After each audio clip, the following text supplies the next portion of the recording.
The diplomatic hall of the starship Harmony buzzed with nervous energy as delegates from 17 different species gathered for the most important treaty negotiations in galactic history.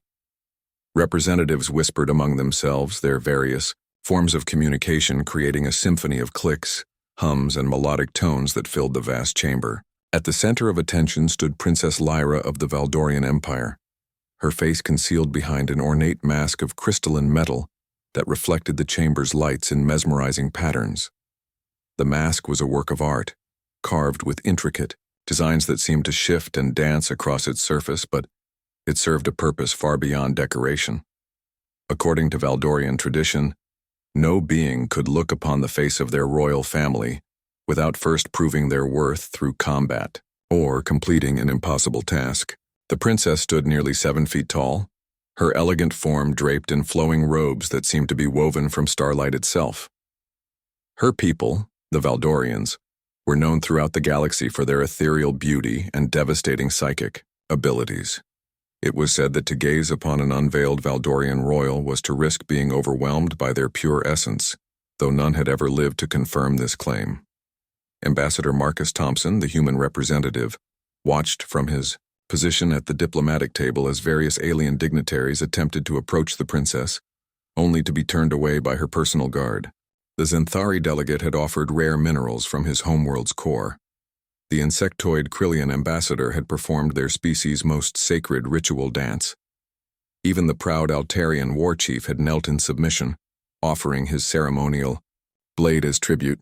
All had been politely but firmly refused. Marcus studied the princess from afar, noting how she carried herself with the grace of someone accustomed to power. Yet there was something in her posture that suggested loneliness. Her guards, tall beings with 4 arms and skin that shimmered like oil on water, stood at attention around her, their expressions unreadable behind their own ceremonial masks. The negotiations had stalled before they could even begin. The Valdorian Empire controlled 3 of the galaxy's most strategically important trade routes, and their participation in the Galactic Peace Accord was essential. Yet their princess would speak to no one, bound by traditions that seemed impossible to satisfy. Captain Rebecca Hayes, the ship's commanding officer, approached Marcus with obvious frustration etched across her weathered face. "We're running out of time, Thompson. The other delegates are getting restless, and we can't afford to have this treaty fall apart because of some ancient ritual."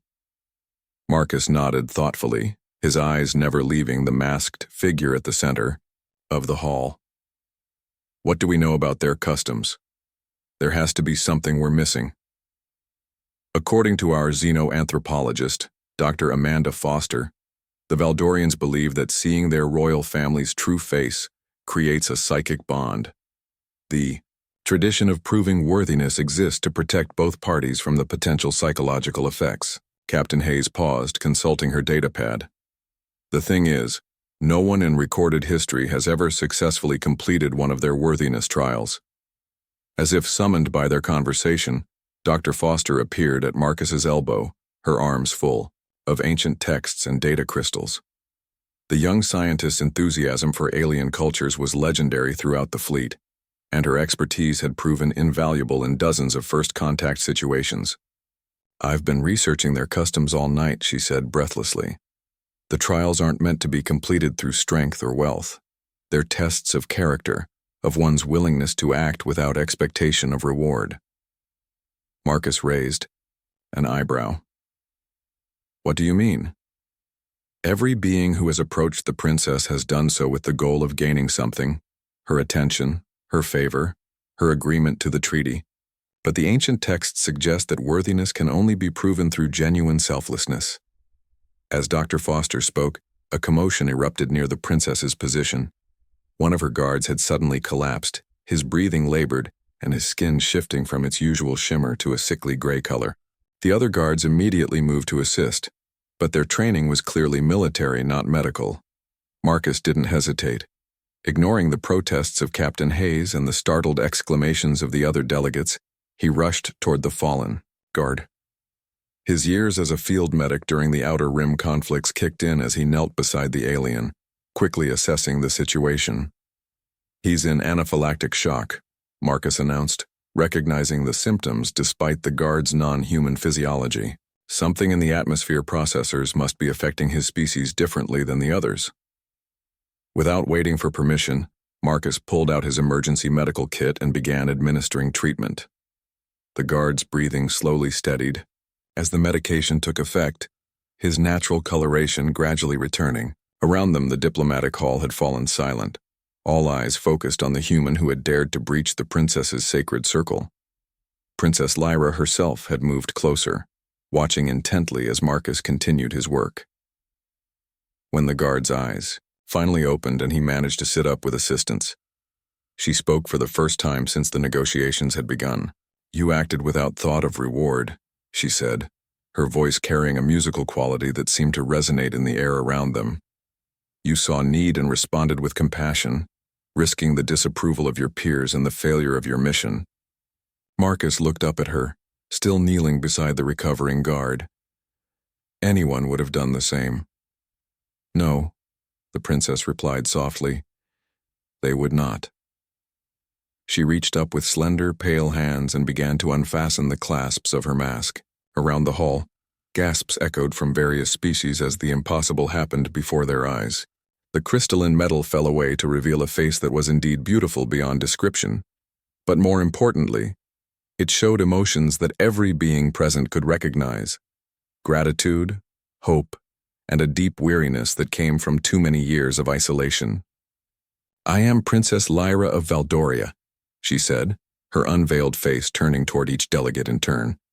"And I am ready to begin negotiations with beings who have shown me that honor still exists in this galaxy." The treaty that followed would be remembered as one of the most comprehensive peace agreements in galactic history, establishing trade routes and mutual defense pacts that would last for generations.